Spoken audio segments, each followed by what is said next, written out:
हिंदी उत्कर्ष channel को आप like और सब्सक्राइब करें ताकि आपको नई वीडियो का अपडेट मिलता रहे और आप अपने ज्ञान का अर्जन करते रहें। प्रिय विद्यार्थियों, आज हम सभी बाल गोविंद भगत पाठ के सारांश का अध्ययन करेंगे। सारांश का अर्थ ही संक्षेप। संक्षेप में पूरे पाठ की पुनरावृत्ति कहलाती है सारांश परीक्षाओं के दौरान बहुत ही महत्वपूर्ण होता है। तो बाल गोविंद भगत पाठ का सारांश इस प्रकार है कि बाल गोविंद भगत लगभग 60 वर्ष के एक मझोले मध्यम कद के गोरे चिट्टे आदमी थे। उनके व्यक्तित्व के बारे में लेखक बताते हैं कि बाल गोविंद भगत की जो उम्र अवस्था थी वह 60 वर्ष की थी और मध्यम कद, यानी न तो बहुत बड़े लंबे थे न बहुत बड़े छोटे थे, गोरे चिट्टे आदमी थे। उनके सारे बाल सफ़ेद हो चुके थे, बहुत कम कपड़े पहनते थे, कमर में सिर्फ एक लंगोटी और सिर में कबीर पंथियों की जैसी कनपटी टोपी थी। बहुत कम कपड़े पहनते थे और एकदम बिल्कुल कबीर की तरह रहते थे। उनकी एक लंगोट थी और सर पे कबीर पंथियों की, गांधी टोपी नहीं, कबीर पंथियों की एक टोपी थी। जाड़ों के दिनों में उनकी क्या दिनचर्या थी? जाड़ों में बस एक काली कमली ऊपर से ओढ़ लेते थे। उनके मस्तक पे हमेशा एक रामानंदी चंदन का टीका लगा रहता था। गले में तुलसी की जड़ों की एक बेडौल सी माला रहती थी। वे खेती बाड़ी करते थे, यानी उनका जो व्यवसाय था वो खेती बाड़ी करते थे। उनके पास एक साफ सुथरा मकान था, रहने के लिए उनके पास एक साफ सुथरा मकान था जिसमें वो अपने बेटे बहू के साथ रहते थे। यानी उनके कुल परिवार में सदस्यों की संख्या 3 थी, एक बेटा था, एक बहू था, अपने रहते थे। लेकिन गृहस्थ में भी वो आचार विचार और व्यवहार स्वभाव से साधु थे। गृहस्थ होने के साथ भी सारे साधुओं के गुण जो उनके थे उनके अंदर थे। वे संत कबीर को अपना आदर्श मानते थे।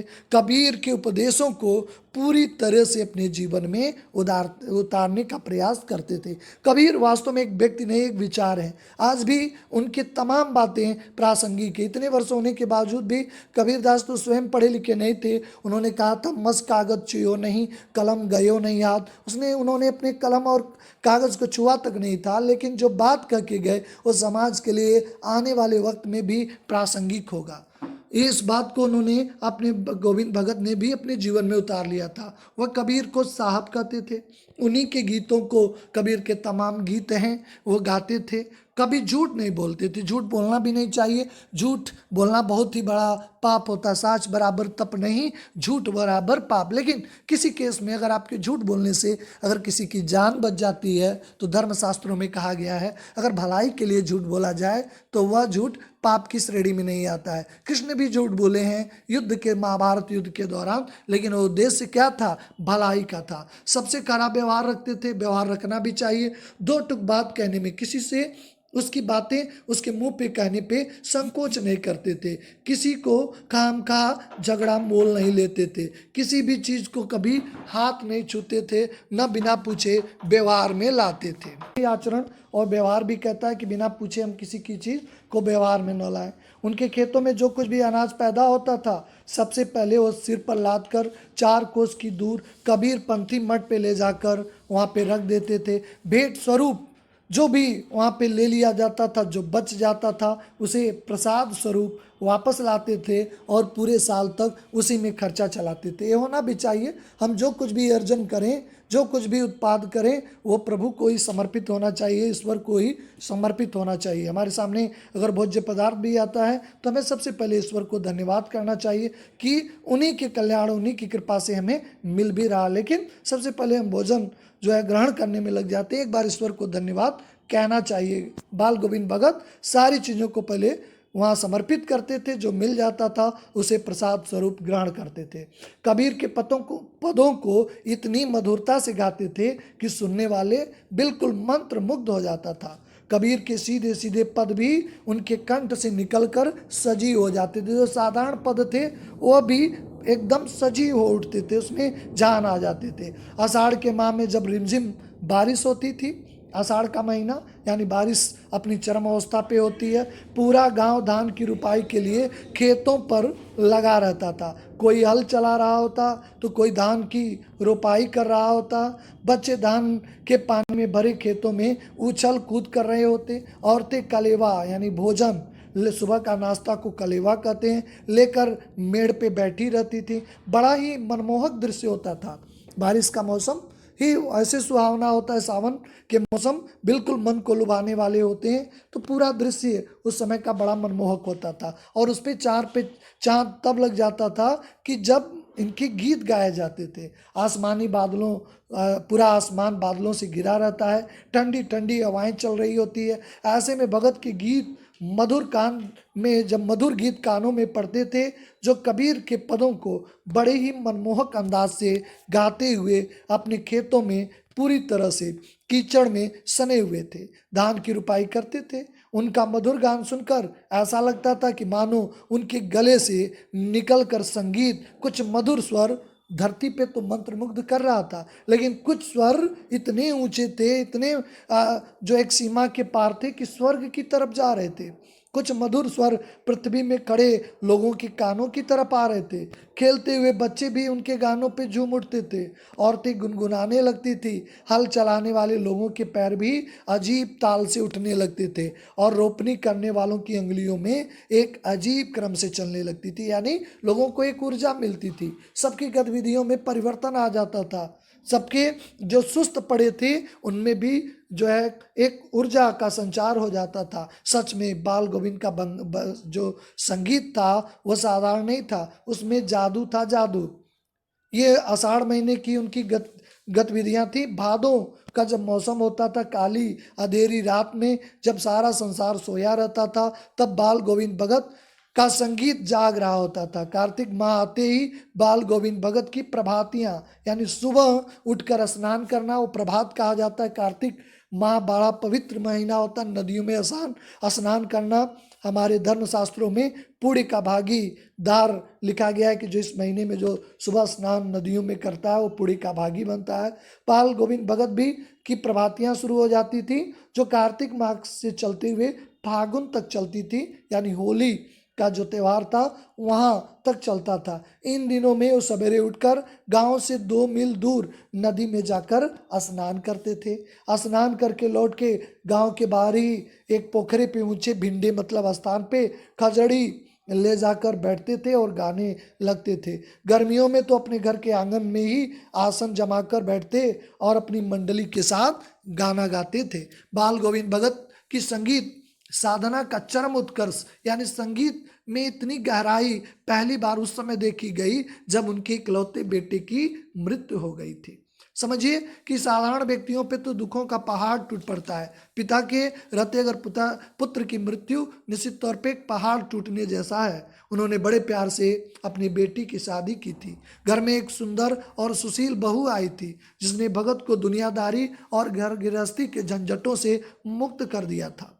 इकलौते बेटे की मृत्यु के बाद अपने मृत बेटे की देह को उन्होंने आंगन में एक चटाई पर लेटाकर उसमें सफ़ेद कपड़े से उसे ढक दिया। उसके ऊपर कुछ फूल और तुलसी दल बिखेर दिया और सिर के सामने एक दीपक जला दिया। फिर उसके सामने जमीन पर ही आसन लगाकर गीत गाते रहे, पूरी तल्लीनता के साथ। अपनी बहू से भी अपने पति की मृत्यु पर जो काफ़ी दुखी थी, खूब रो रही थी, उसे भी मना कर रहे थे, लेकिन बाल गोविंद भगत पूरी तल्लीनता के साथ अपने स्वयं गा रहे थे और बहू को भी रोने की बजाय उत्सव मनाने को कह रहे थे। वह कह रहे थे कि बिरहनी आत्मा आज परमात्मा से मिल गया है। आत्मा जो हर व्यक्ति के शरीर में रहता है, परम का अर्थ होता है बड़ा आत्मा। ईश्वर भी एक आत्मा है, लेकिन वो बड़ी आत्मा है। सारी आत्माएं जाके परमात्मा में मिल जाती हैं। गोस्वामी तुलसीदास ने भी इसे स्पष्ट किया है, ईश्वर अंश जीव अविनाशी, कि ईश्वर का अंश है जीव और अंतिम यात्रा प्रवृत्ति के बाद व्यक्ति अपने अंश से जाके यानी ईश्वर से जाके मिल जाता है। क्या ये दुख की बात नहीं है? अपने मूल अस्तित्व में व्यक्ति मिल गया है, ये तो आनंद की बात है। इसलिए रोने की बजाय उत्सव मनाना चाहिए। बेटे की चिता को उन्होंने परंपरा से हटकर बहू से आग लगवाई। ये हमारे धर्मशास्त्रों में निषेध किया गया है। स्त्रियों को सौदाह करने की प्रक्रिया से रोका गया है। इसका एक वैज्ञानिक कारण रहा हो। स्त्रियों का दिल कोमल होता है, वह किसी को जलते हुए नहीं देख सकती, इसलिए धर्मशास्त्रों ने भी वहाँ पे रोक लगा दिया है कि स्त्रियों से जो दाह संस्कार न हो। यही औचित्य रहा होगा, लेकिन उन्होंने परंपरा से अलग हटकर अपनी बहू से ही आग लगवाई। श्राद्ध की अवधि पूरी होते ही बहू के भाई को बुलाकर बहू को उसके साथ भेज दिया और साथ में आदेश भी दिया कि बहू कहीं दूसरी शादी कर लेना। परंपरा से हटकर, क्योंकि विवाह यानी विधवा विवाह, इस एक विधवा का जो युवावस्था में है उसका जीवन काल बहुत लंबा होता है, तमाम झंझावातों से गुजरना पड़ता है। अगर वो गृहस्थी में रहेगी तो अपने कर्तव्यों का बोध उसे रहेगा। इसलिए बाल गोविंद भगत अपनी बहू को आदेश दे दिया कि तुम दूसरी शादी कर लेना।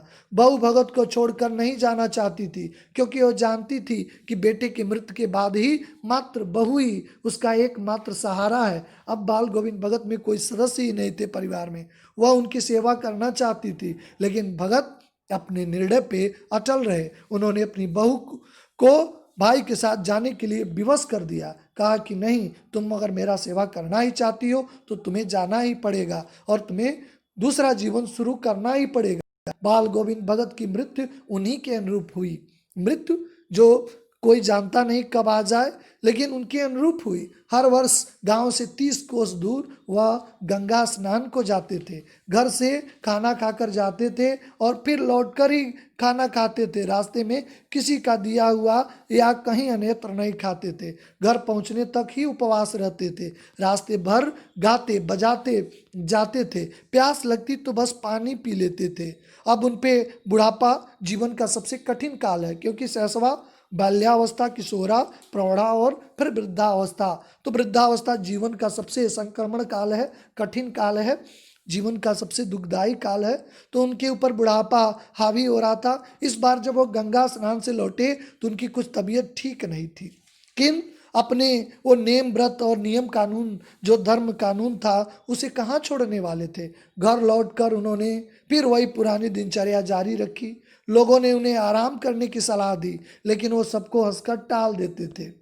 और एक दिन संध्या, जब उस दिन भी उन्होंने संध्या में गीत गाया था कि जब उनकी मृत्यु होने वाली थी, लेकिन सुबह के वक्त इन लोगों ने उनके गीत को नहीं सुना। जाकर देखा तो पता चला कि बाल गोविंद भगत अब इस दुनिया में नहीं रहे। उनका केवल अस्थि शेष पंजर पड़ा हुआ था। बाल गोविंद भगत इस दुनिया को छोड़ के जा चुके थे, लेकिन समाज के लिए एक सीख देकर गए। समाज के ऊपर उन्होंने एक ऐसा प्रभाव डाला जो उस देश काल और परिस्थिति के लोगों के अंदर एक गहरा प्रभाव पड़ा। परंपरा से अलग हटकर चलने की प्रवृत्ति बाल गोविंद भगत के अंदर थी।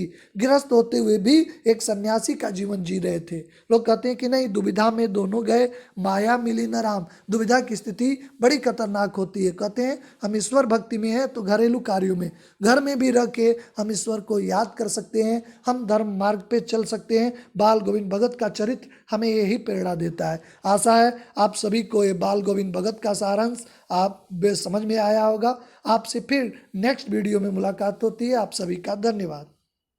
हिंदी उत्कर्ष चैनल को आप लाइक और सब्सक्राइब करें, ताकि आपको नई वीडियो का अपडेट मिलता रहे और आप अपने ज्ञान का अर्जन करते रहें।